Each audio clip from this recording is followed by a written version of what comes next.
Once again, good morning, everybody. Thank you so much for joining. This is Andy Daster, President of North American Insurance Services. I'm so glad that you all are here today. You know, I really don't think I am underselling this by saying what we're about to go through here this morning is really a game changer.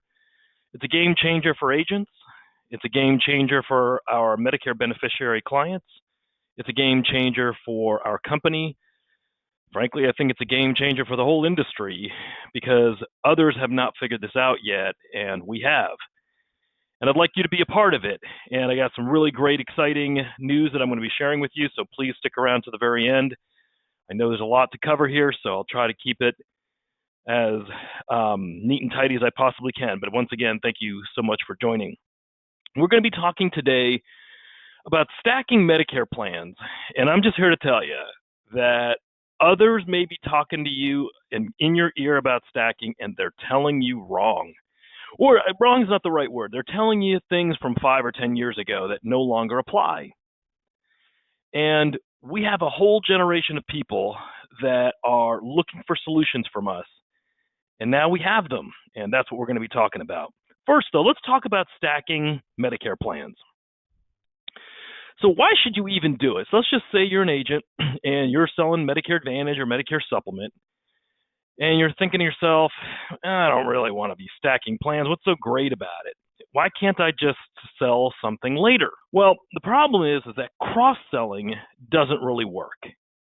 It really never has, because cross-selling takes too much time, because then you got to put your Medicare plan in place, and then you have to go back, and agents don't go back.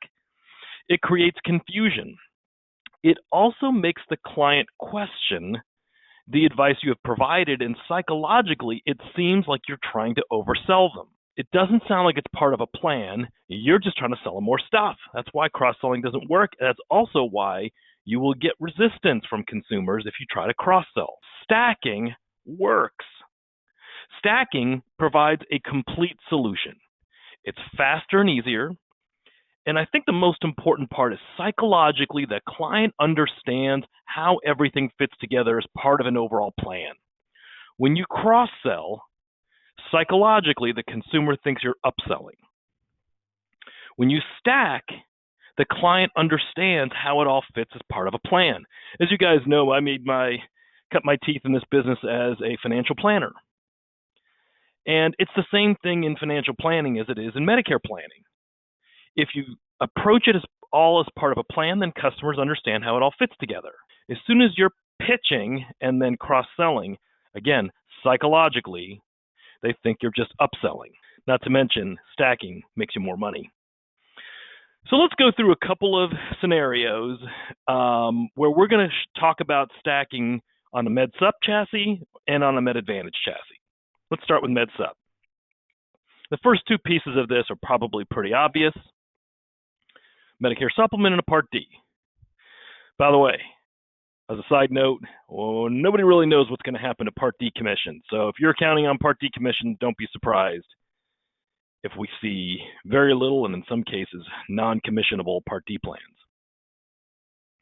But then there's extended care, and that's really what we're going to be focusing on here today, plus a cancer, plus a DVH. This is a nice, simple stack that provides your client with a complete solution and at a price they can afford.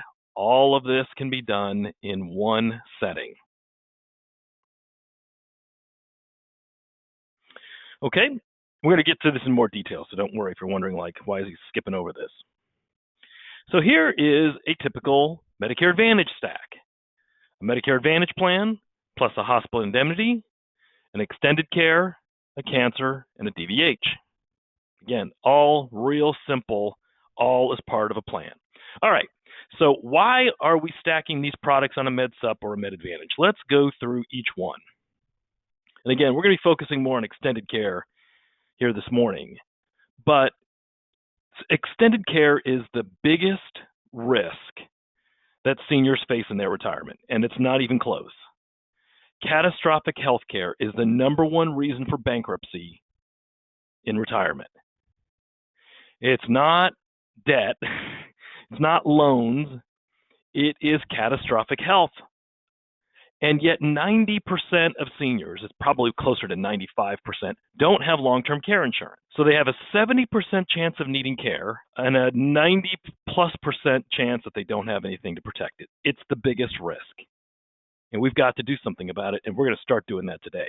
Why are we stacking cancer plans? Well, there are significant, if you've ever known anybody that's gotten cancer on any kind of health plan, much less Medicare, you know that there are significant out-of-pocket costs.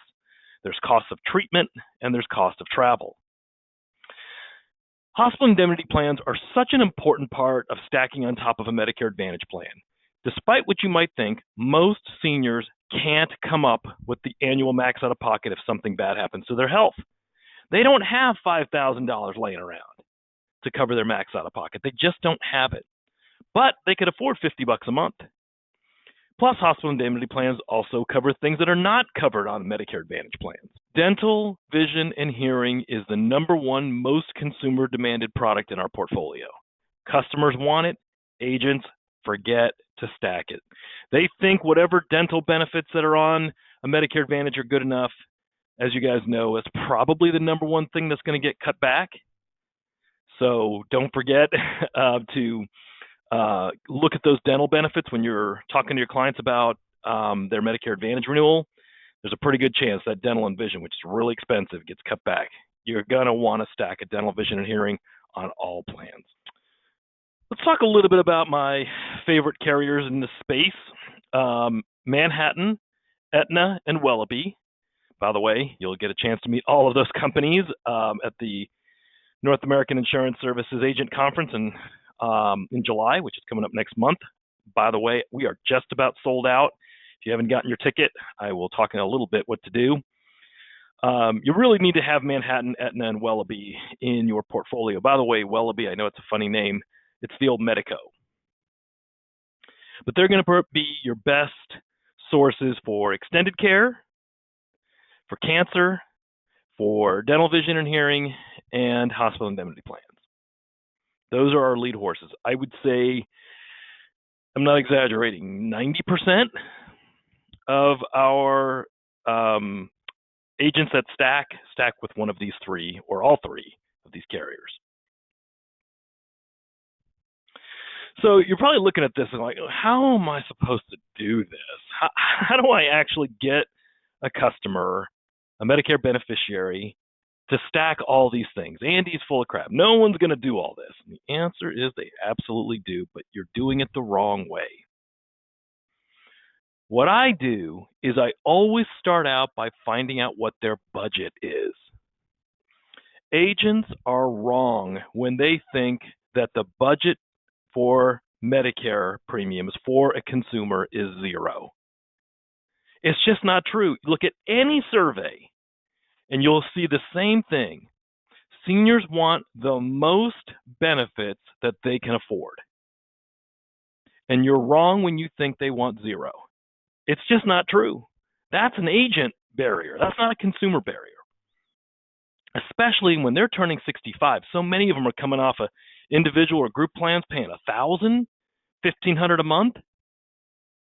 So I always start out by asking them, what's your budget? What can you really afford each month? And regardless of which path they take, whether it's a Med Advantage path or a Medicare supplement path, I find out what their budget is. In this case, I'm just using the example that what they think is affordable is $350 a month. And again, they're coming off a $1,000 Obamacare plan. $350 sounds like a steal. Okay, so on the left-hand side of your screen, you see how I would stack a Medicare Advantage plan. You got your MA at 0, a hospital indemnity at 68, extended care at 88, cancer at 60, dental, vision, hearing at 50. $266. Please do not tell me that seniors can't afford $266. Now, I realize it's not all of them. And we'll come back to what to do if they say $266 is still too much. On the right-hand side of your screen is the same scenario with a Medicare supplement. As you'll notice, I kept it all within their budget. I never bother with an example over their budget because it never works. It never sells. So I always go with one that's lower and one that's higher. The third one, you might as well not do because nobody does the highest one. So in this case, it's a Medicare supplement plus a Part D, plus an extended care cancer and dental and vision and hearing. Actually, it's the same one. You add those together and it's $350. So by taking this approach, you're able to fit within their budget. Now, sometimes what happens, the client will say, that's still more than I was thinking. I see all these things on TV where everything's free. Okay, well, let's do this. Let's reduce some benefits. I try to avoid eliminating plans, but sometimes I do, by the way. Sometimes they come to this and they're like, I decided I only want to add the dental. It happens, and I'd say it happens regularly. That after looking at all this and the prices and the benefits, they say, no, I'm going to roll the dice on the other stuff, and I just want to add dental. You know what? So be it.